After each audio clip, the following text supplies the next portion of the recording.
Hi, guys. Happy Monday. I think I'm Dejan Kovacevic of DK Pittsburgh Sports. This is Double Shot of Steelers. And it comes your way every weekday at 4 p.m. Eastern here on our YouTube channel. And, of course, you can also find it on our own app and website, DK Pittsburgh Sports. It's awesome to have everybody here. It's awesomer to be within 9 days of actual football events. These are challenging times in the football show business because there's nothing going on other than when they make one of the bigger trades in franchise history. So you guys who were making fun of me for saying that repeatedly, and then the Minka trade happens, it's like, see, it's very busy. It's not busy here at all. In fact, we're pretty much at the point across the NFL where the news is so limited that when someone who's a wide receiver from the 49ers decides that, you know, he might want a new contract or he'll get traded, that actually qualifies as news. Oh, boy. Because that only happens out there seemingly every summer.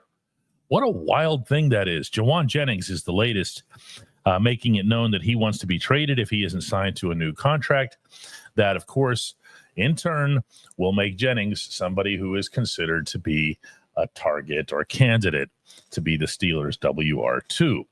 Jennings is 28 years old. He's coming off a season in which he caught 77 passes for 975 yards, which, of course, would put him in pretty nice company, including here in Pittsburgh.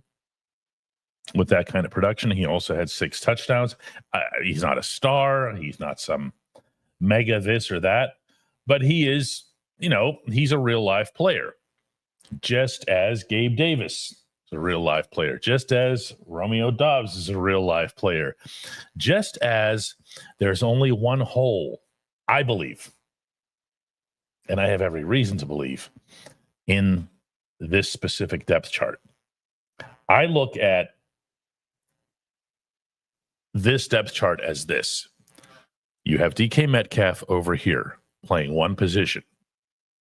You have Calvin Austin, Roman Wilson, really, for all intents and purposes, playing another position. And you have a bunch of other dudes. Okay, whether they're special teams guys or depth or they're going to get cut, however it is that it works out, that's how you're going to see this team line up. So it's not a simple matter of saying, here, we're going to take one of these pieces and we're going to slide them over here. And now we're going to have, oh, look, bang, instant depth. Not going to happen. Not going to happen. Where Juwan Jennings is concerned, he is more of that kind of guy. And so were the other ones that I mentioned in that hypothetical list. The catch is this. You're not going to do more than one. You're not going to have a tryout camp.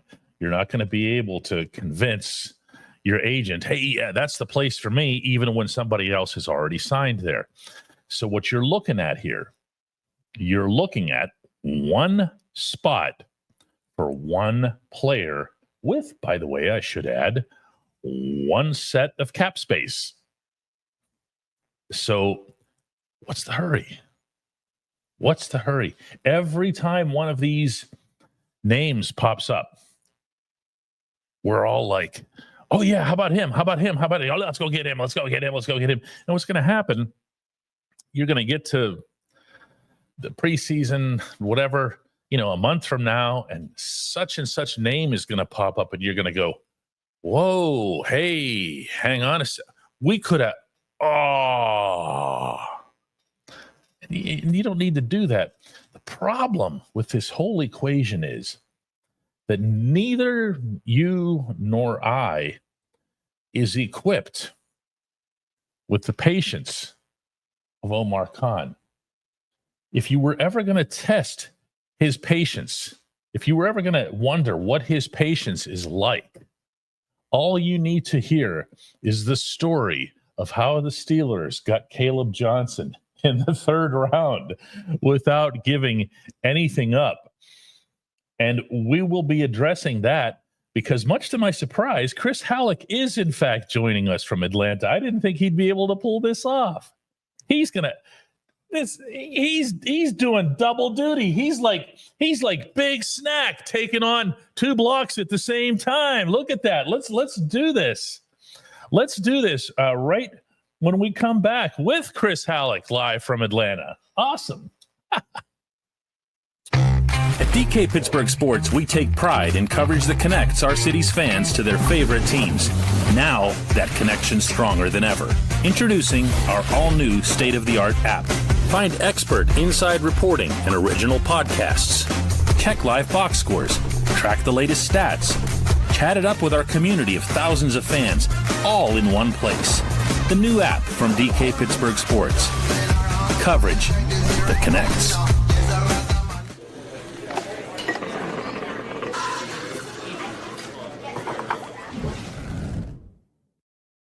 This episode of Double Shot of Steelers is brought to you by Dazzle Sports, proud sponsor of this here live double shot of Steelers. Whether it's one item or a whole collection, don't hesitate to contact them.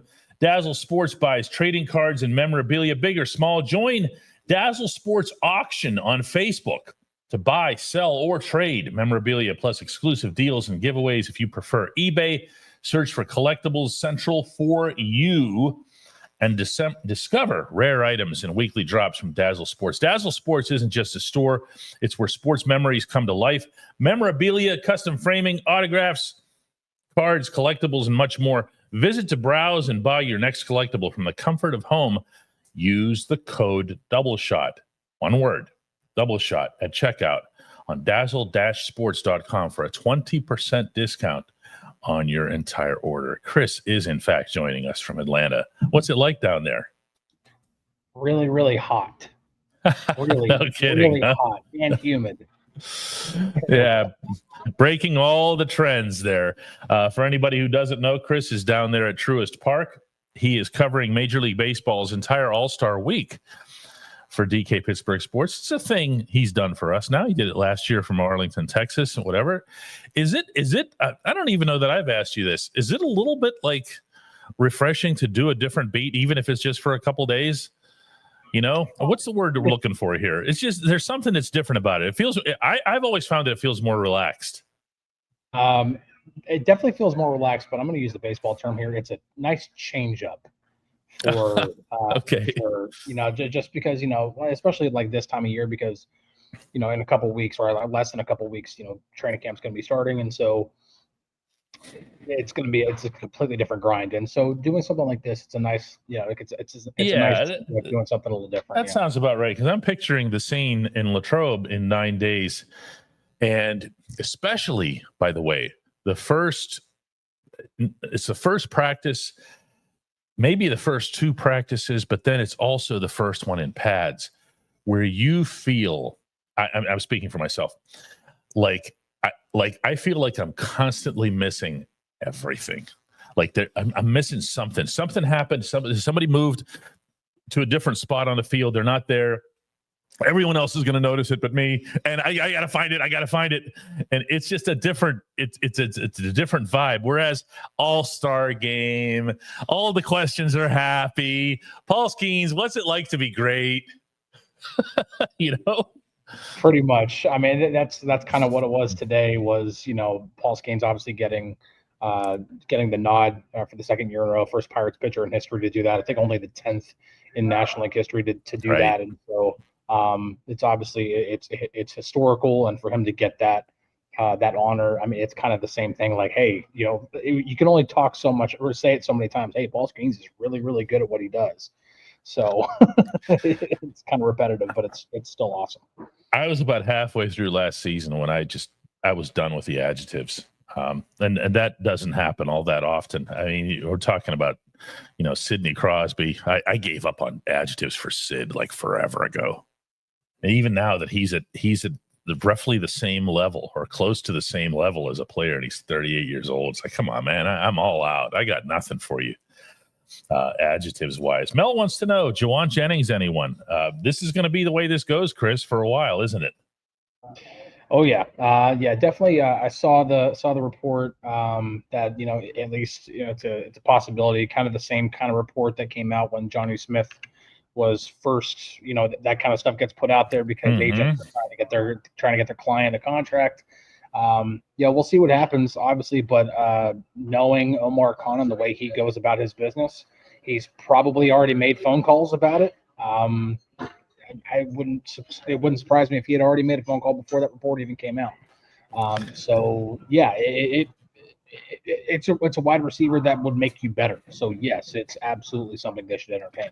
Isn't it funny? And I began talking about this before you surprised us here today, that Omar has this reputation as being way more aggressive than Kevin Colbert, and it's earned. Colbert agrees with that completely. Way more aggressive. In Casey's own words, he does stuff that I never would have dreamed of doing. Okay, so he has that, and he's the con artist and all this other stuff. And yet, when you talk to people on the inside, his greatest trait by a mile is his patience, and that's what's needed here, isn't it, Chris? I think of. I began telling a story here. If you want to tell it here, you can. Of the third round of this draft, when Caleb Johnson's sitting there, and like everybody in the room, figuratively speaking, is at his throat. Yeah, move up and get him. What are you doing? And he's like, nah, I'm not going to do that. He'll be there. Just you guys wait. And that's pretty much it. Yeah, that's great asset protection. It is. That's part of what a GM has to do. He can't just throw assets away or draft picks because he's feeling, Well, and you could look at the Steelers' potential, the assets that they have right now, and you could look at them and say, hey, he can afford to give away. He can afford to give away a third-round pick right now, because even if he gives away a third-rounder, they still got 2 left. Because of their original draft pick, or the one they got for George Pickens, and then the one they're going to get for Dan Moore leaving free agency. And so you could be like, yeah, I can give away one right now, no big deal. But he might be like, what if I don't have to give away a third-round pick, and what's the urgency?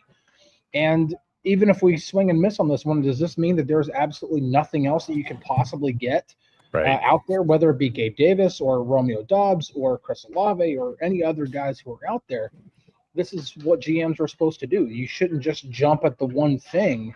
Even when the first report came out about Johnny Smith, I even immediately got a text back from a very reliable source saying, yeah, that's just the agent doing his thing. I'm like, all right, well, there you go. So they're not even talking. Well, then, obviously Donald Parham gets hurt and everything changes. Right. But, a GM's not doing his job unless he's being aggressive when it comes to making sure all of your options are laid out on the table, but at the same time, not just pulling the trigger and being a trigger happy guy just to make a move. It's got to be a shrewd move.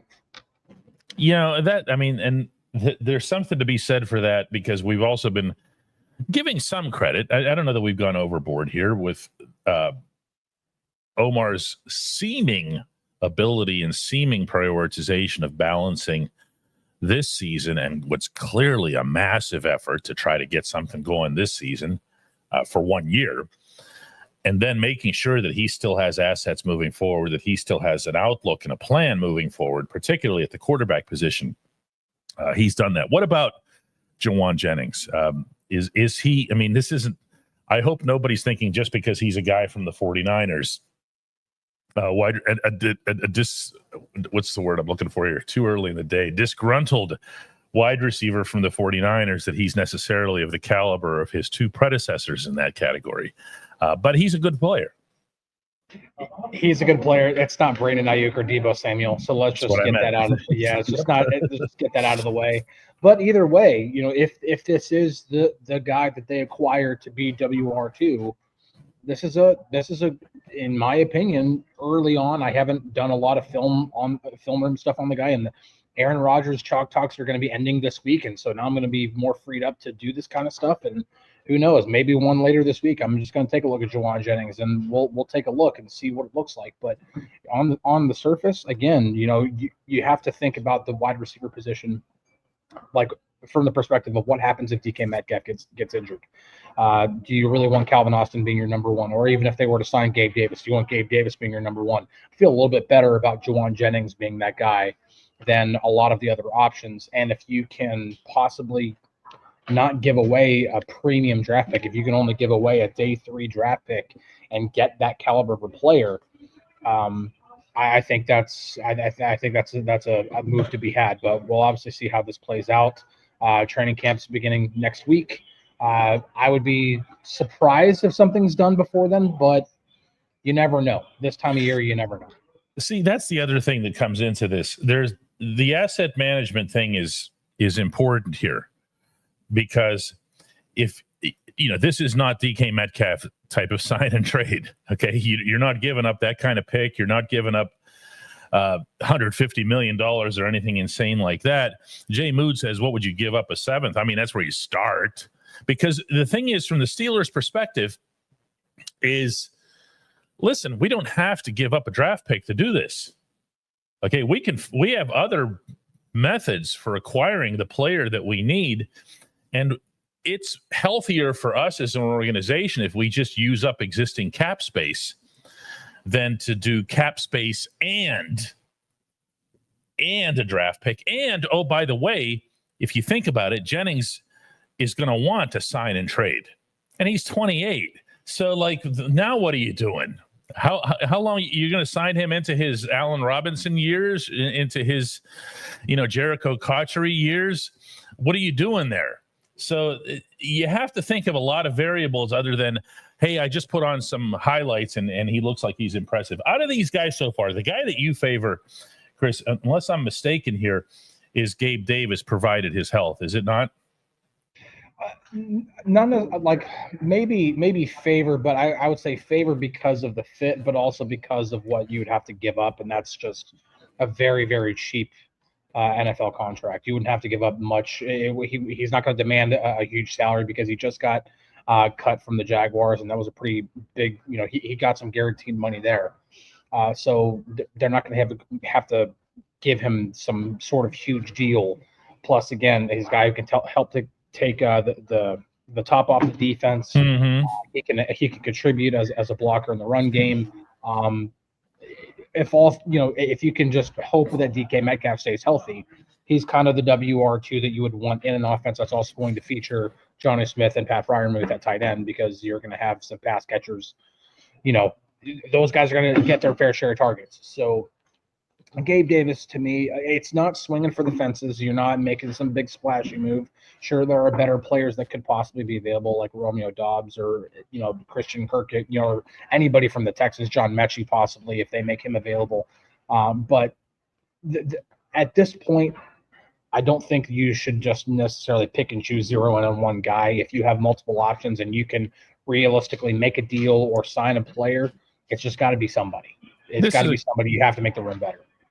This is a good point here from James Fairfield. He says, wouldn't it be better to have your WR2 there for training camp? I mean, in every sense, you would want everybody to be there for training camp. That goes without saying. However, I am reminded of something that Mike Williams told me late last season when I was asking in not so many words, like, why are they not utilizing you or whatever? Do you not know the playbook? And he said something to the effect of, Chris, you could actually picture him saying this with his personality. He just said, I've been doing this my whole life, and there's only so many variations of what you could do.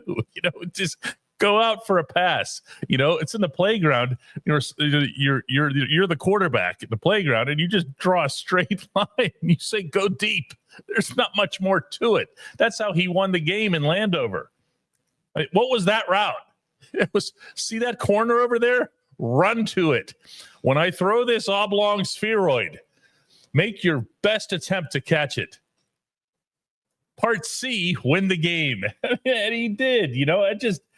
It doesn't have to be that hard. I don't believe it'll be a priority to attempt to answer the question. No, it doesn't. It doesn't have to be done before then.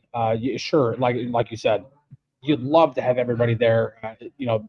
By the time when players are reporting and everybody's there, you don't have to worry about anybody playing catch up or anything like that.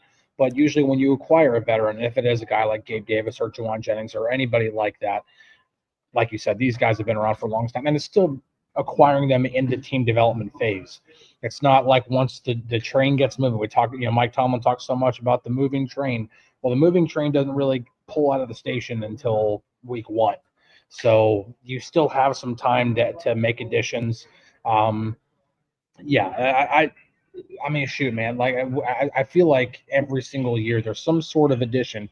It wouldn't surprise me if on cut down day, when the Steelers and all the other teams are making their final 53, if one of the 53 on the Steelers roster is somebody who was cut from somebody else, just because the Steelers know that that's a part of the process too. So the guys, the 90 guys that go to Latrobe, it's not like it's just subtract, I'm not doing quick math here, but subtract however many to get down to 53. They can always look to the outside to add. That's always part of the process. A little bit of a pause in the program here because our good friend Macaroni Salad, who I think we just decided we were going to call him Mac at some point, has come in with not just 20 gifted memberships, but then an additional 10. We really appreciate you, my guy. For those of you who aren't members yet, and if you've never gotten a gift before, you don't have to do anything. YouTube will just assign those to you. It's dkps.net/join to become a member and to support this program. Don't forget, we do have a drive to try to get to 3,000 memberships by kickoff in the swamps. And we're about 1,000 shy of that at the moment. So we've got some work to do. Tony Brown says, DK, do you think after getting Jonnu Smith that wide receiver 2 is not a big deal? I am not of that mind. I'll ask Chris in a second. My feeling is that, listen, Jonnu Smith's a tight end. Okay. Pat Freiermuth's a tight end. That actually should be the beginning and the end of the conversation. Attempting to convert them fairly late in their respective NFL careers, not super late, but fairly late, they've been around for a while, is taking an existing asset and deliberately devaluing it, which makes no sense. These are not chess pieces. Or if they are chess pieces, they're chess pieces that have really specific, movements and limitations, like actual chess pieces. In Jonnu's case, you can look at all the catches that he had. I think it was 88 off the top of my head. And you can say, wow, that's fantastic. What a tremendous year. He could play him anywhere. And yes, he can, in fact, line up in different spots on your offense. But to say to him, go over there and do what DK Metcalf does. This is where I absolutely cease all conversation. And that is, if Metcalf goes down, who replaces him? Crickets. No one has that one. Okay. And that's the answer that needs to come up, because we saw last season when George Pickens went down what the team looks like without a WR1 type. Never mind the depth chart. No, I mean, I don't have much more to add to that. I mean, it's sorry. No, it's the same answer. It's the same answer because, yeah, you have to have actual wide receivers. Like, and for all the things that Jonnu Smith can do, and he can do a lot of things as a pass catcher, it's still not. It's still not playing wide receiver. It's not. It's a completely different position than the tight end. Even if the tight ends line up in the slot or even out wide, it's just different. It just is. Yeah, William points out here, and I'll throw this one your way, Chris. If the Steelers do get a WR2, which receiver is the one that's the most pushed to the edge? I would say it's one of these guys that we almost never talk about. You know what I'm saying? But go ahead. I would say Scotty Miller might be the guy who ends up getting pushed out. And that's I mean, just because, again, you just do the math. I mean, DK Metcalf's not going anywhere. Whoever you bring in, let's just call them WR2 is coming in. Calvin Austin's not going anywhere. Roman Wilson's not going anywhere. Ben Skoronek's not going anywher. That's no, 5. He's not. That's 5. That's yeah. 5. And you have to always remember that every move you make, there's a mythical Danny Smith sitting on your shoulder going, remember me. Yeah. So unless they plan on keeping 6, which it has happened before, they have kept 6 before.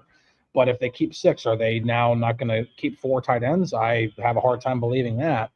So I don't know, man. But yeah, they'd have to cut from somewhere else in order to keep a 6th receiver. Just Scotty Miller's just going to have a heck of a training camp. Maybe somebody gets injured and he ends up getting a roster spot because of that. Who knows? And that's why there's also that's why you're always 8 or 9 deep at going into training camp. No one likes to talk about them, but GMs have to plan for them or they're irresponsible. I mean, it's a big part. You have to sit there and picture, oh, this guy could get hurt for the whole season. You know what's funny? Not to alter the subject trajectory here or whatever, but the one position that nobody ever seems to talk about, the one room that nobody ever seems to talk about from what would happen if so-and-so went down to injury is the offensive line, which is the greatest concern overall. Chris, all right, Ryan McCollum is there to be the center if something happens to Zach Frazier. All right, we got that one clear. What's the rest of it, Well, Calvin Anderson's probably your swing tackle right now. And he then is. At guard, it would be Spencer Anderson. Would be Spencer your main Anderson. guy. Lots of Andersons. Yeah. Now, Spencer Anderson, I think that's a pretty decent option at guard. Calvin Anderson, he's played in the league. He's professional. I do think you can possibly add something with some, and that's where, again, cut down day. Who knows? Somebody's overloaded. They're trying to get down to the cap because remember, this is when the league goes from counting top 51 contracts to every single dollar counting toward the cap. So some teams may be trying to, they just have to part with somebody, and the Steelers could end up snagging somebody. So you never know what happens. On this subject of the depth chart here, Macaroni Salad, who has earned the right to ask all the questions he wants today, says, so Connor Hayward is gone right now. The tight end depth chart is a little bit of a different beast. And here again, special teams are a factor, and Hayward's ability on special teams, which I know nobody ever values until they get to game day and they go, oh yeah, it's so great to have that guy on special teams when he makes the big play. And you don't care the other 364 days of the year, but Danny Smith cares all 365. I believe that Hayward has a spot on the team independent of his tight ending, H-back, fullback, whatever else role. I do believe that his role on the actual offense was just reduced to almost nothing. I tend to agree. I do think he still stands a pretty good chance of getting a roster spot, but again, you never know. What if somebody comes into camp and just absolutely blows the doors off of Mike Tomlin and everybody else at fullback? Who knows? But yeah, I'd say right now, leaning into it, I would still bet the Steelers keep 4 tight ends with counting Connor Hayward in that, and that's just probably the most likely scenario right now, and that's what I'd go with. Yeah, we can start getting into all kinds of potential cuts and so forth.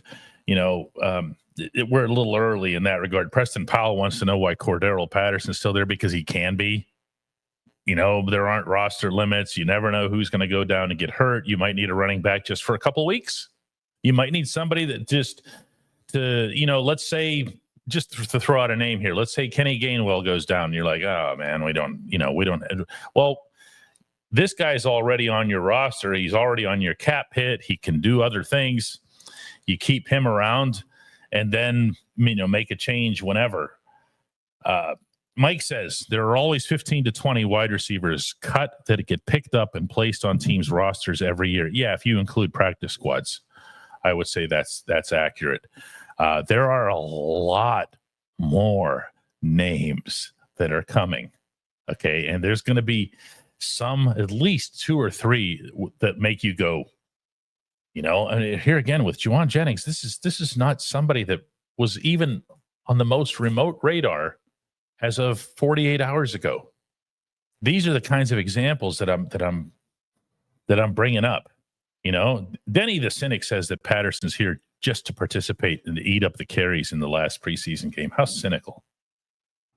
I mean, I don't think he's completely far off. Again, when you're talking about the number of running backs they're going to keep, they're not going to keep more than 3. And we know the 3 are going to be Jalen Warren, Caleb Johnson, and Kenny Gainwell. So, yeah, Patterson's not making the roster unless there's an injury. So, yeah, he's just going to be there to help take some carries in training camp and preseason. Here's a fun subject. It comes up every once in a while. I tend to just dismiss it out of hand, but we won't this time. Richard Crushman says, is Connor Hayward staying just because he's Cam's little brother? Not being smart, just curious. I actually have myself 2 ways to answer that one. One is no, because Derek Watt also didn't stay. And there are other examples of this, of guys who were brothers, who were relatives in some form, just, they didn't make it, or sons of players or whatever. Mike Tomlin does have a little bit of a sappy spot for that. I think he's shown that over the years. I think he likes having that dynamic in the room to an extent, if it's a healthy one. But at the same time, I have not seen him say, oh, I have to keep this guy because he's so-and-so's brother. On the other hand, if I can find a different way to answer your question, Richard, is Connor staying because he's Cam's little brother? Yeah. And that's because he has a lot of the traits that the brother has. Okay. He's nowhere near as big. He's not even on the same side of the ball. He's not the most productive guy that you've got, but he has talent and he has all of that Cam heart to him. Okay. So both ways. Yeah. And again, I think it's interesting because there are a lot of people that we interact with either doing this show or on our site on DK Pittsburgh Sports or stuff that I even see on social media. There's a lot of fascination about guys who are near the bottom of the barrel when it comes to where they stand on the 53-man roster. A lot of questions about the Corey Trices of the world and the Connor Haywards of the world. You know what I mean? And it's just, I don't understand the overall fascination. At the end of the day, he's TE4 on the depth chart. Like he is. That's just what he is. And so, on game day, you're not going to hear his name, with very, very, very few exceptions. Yeah. Yeah. Whereas in our line of work, I mean, as much as, we have to track all of that stuff, we're looking way more at the guys that are at the top of the depth chart. I mean, we just are. You ask me what's going to be interesting at Steelers training camp when they practice for the first time next Thursday. It's Aaron Rodgers, DK Metcalf, and it's Jalen bleeping Ramsey out there on your field for your defense. We don't even know where he's going to line up. I mean, that's really, really fascinating stuff. But if you ever want to spark a conversation, especially among the more ironically, the more expert like fans, I think they almost enjoy getting into more of the little stuff because they feel like, but we already know the big guys. You know what I mean? I think you're completely right on this. Yeah, no, seriously, because again, I've even seen it brought up a few times, any chance that Rock Taylor makes the roster. It's like repeatedly, yeah. This guy is, I mean, sure, he has a chance and he can show out at training camp, but how many times have we seen, Tyler Vaughns and all these other guys come in and be these depth pieces that look fantastic in preseason and then they're never heard of again. I'm not saying Rock Taylor can't be the next great undrafted receiver in the league, but there's a reason why these guys go undrafted. The chances of these guys making an impact are pretty small. It's always nice to see when it happens. For example, just a few years ago, Jalen Warren was that guy, and he has not just turned into a guy who made a 53-man roster, but he is now RB1 for the Pittsburgh Steelers. Like, that is a big, big deal. But again, how often does this actually happen? It doesn't happen that often, but you always try to keep guys on the radar just in case something like that does end up happening again. Mr. Creeps nails it here. Says we're the nerds who argue about TE4. I mean, it's telling on yourself, but it's also the truth. It's so, you know what the truth is, it's like that in all sports. Penguins fans, they don't want to debate, whether or not Sidney Crosby's good. They want to get into who can compete for spots on the fourth line. Pirates fans are always getting into, well, in their case, it's a different world, prospects. who aren't even in Pittsburgh yet. And that, of course, means talking about just one or two people since they don't really have many prospects.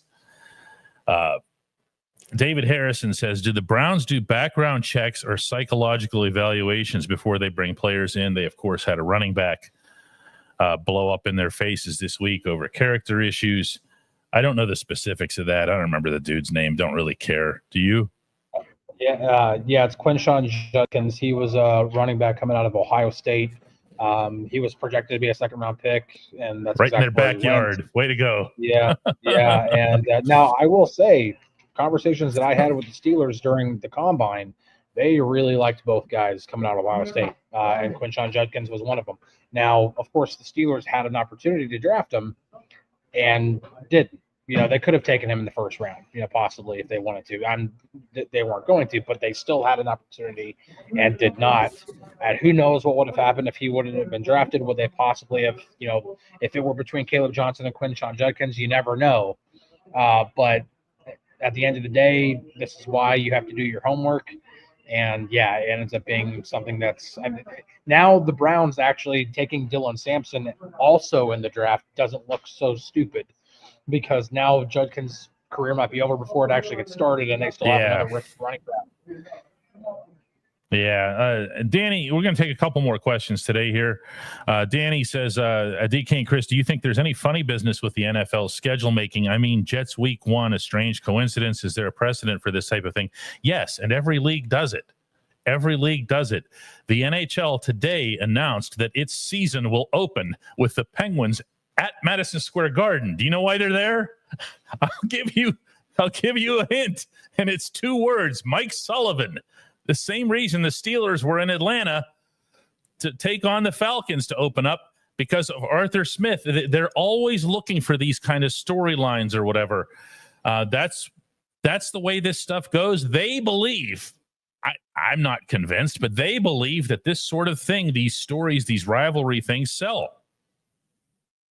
Yeah, and now, yes, they do that in week 1 on purpose. Absolutely. Now, the funny business stops at if the Jets weren't initially like part of the Steelers' schedule, they can't just go, hey, never mind. Since Aaron Rodgers is going to the Steelers and Justin Fields is going to the Jets, let's just make the Steelers and Jets play now.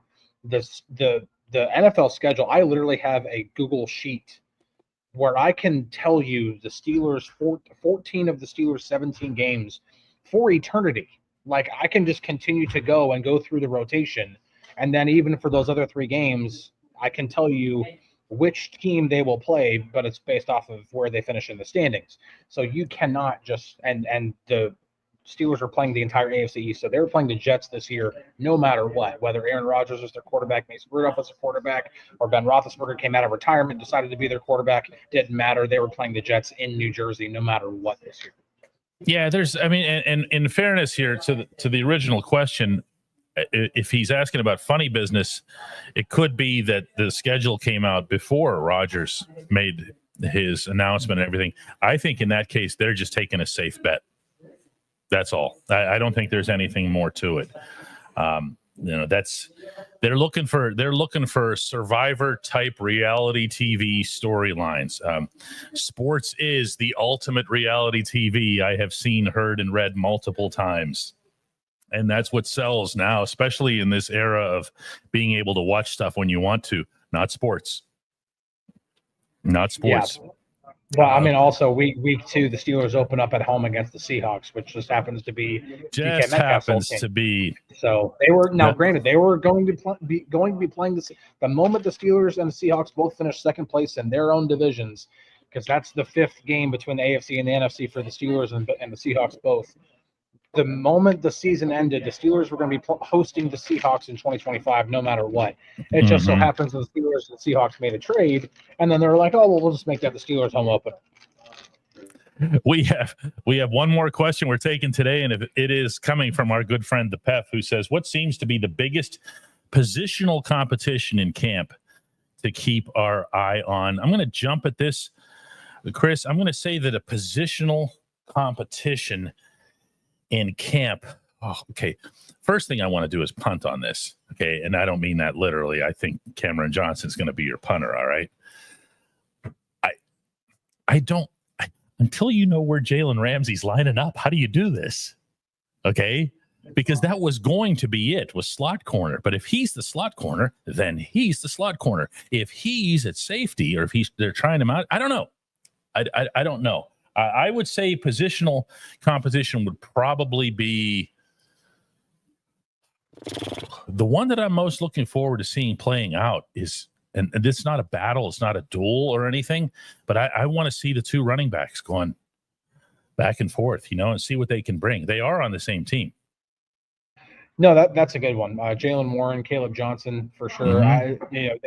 Caleb Johnson would not be the first running back to go into training camp and just steal a starting spot. I'll go to the other side of the ball. I understand that when they're in their base 3-4, they'll both be on the field anyway. But since they're in their nickel and dime more often, Derek Harmon and Keanu Benton, who ends up being that guy next to Cam Hayward most often? Because you would think Derek Harmon, if he's really the starting defensive end, you would think Derek Harmon would be that guy. But Keanu Benton does have 2 seasons of experience, and if he looks really good in training camp and does really well in the preseason, it might just be a situation which they're like, you know what, we really like Derek Harmon. We obviously drafted him in the first round to eventually be a guy, but we're going to give that nod to Benton to start off. So I'm curious to see how that plays out. Good stuff. When we come back here on Double Shot of Steelers, we're going to take care of a little bit of business here, and then ask Chris we can ask Chris some baseball stuff down there too.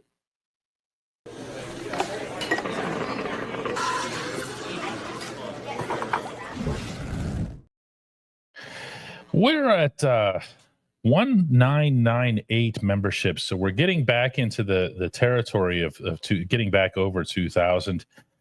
We're expecting an awful lot of burst here, if you will, once we get to training camp. We're going to be doing additional programming. We're going to do additional members-only programming that we think will make a difference in this drive and get us up to the 3,000 that we want to get to from a business perspective and all that other stuff. If you guys are watching and you're not a member and you like what you see, we're at dkps.net/join. You can see it right under Chris there. James Fairfield came in today with a $4 sticker.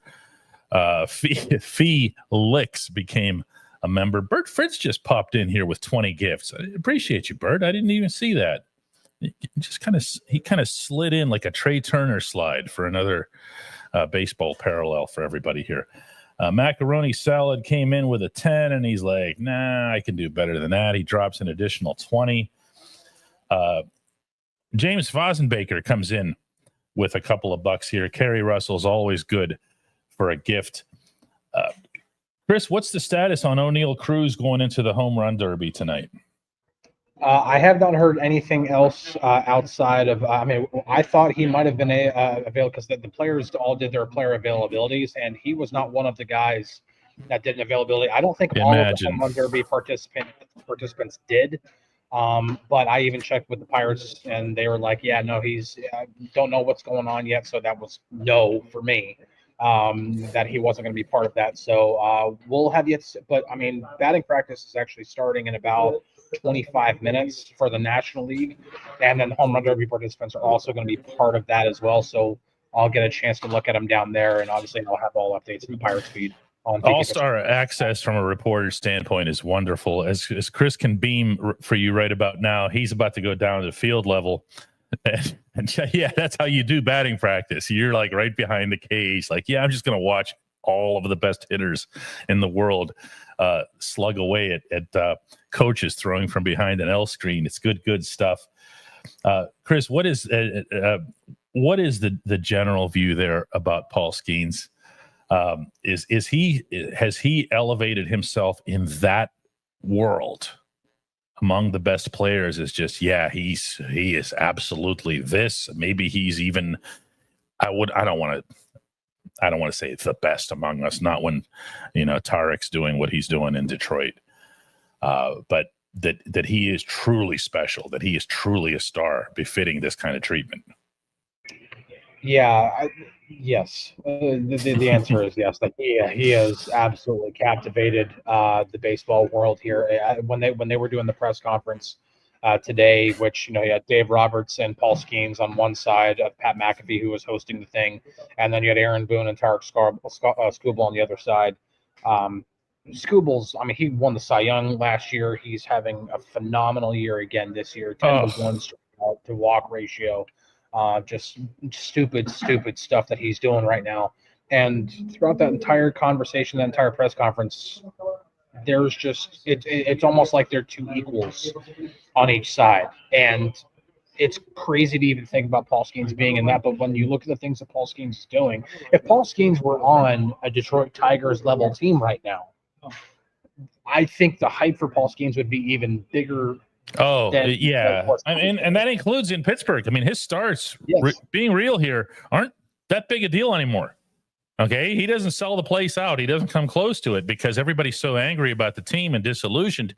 Whereas if you're talking in Detroit right now and you look at Tarek Skubal wrote something to the people of Detroit in the offseason about his devastation at losing in the playoff the way they did. And it was like one of those soul-crushing things. He connected to Tigers fans in a way I haven't seen a baseball player do. And then he goes out there and pitches like this. I mean, that's pitching and leadership and everything else here. But yes, the Tigers do have a better baseball team than the Pirates do. Very much better than everybody else in baseball, pretty much. Yeah, they're really, really good. And Robert Sham wants to know here to get us done for the day. Do you think O'Neill is in danger of striking out tonight? That would be a heck no. You've never seen O'Neill in BP, my friend. Thankfully, because I'm in the auxiliary press box, I cannot see left field from where I am because we're on top of it pretty much. The reporter meant because he's in the auxiliary press box in the outfield. But O'Neill Cruz is a left-handed hitter. And so he's going to get a lot of them to right field. So I will see a lot of the actual angles and everything. You'll see the full arc too, Mr. Complaining Reporter.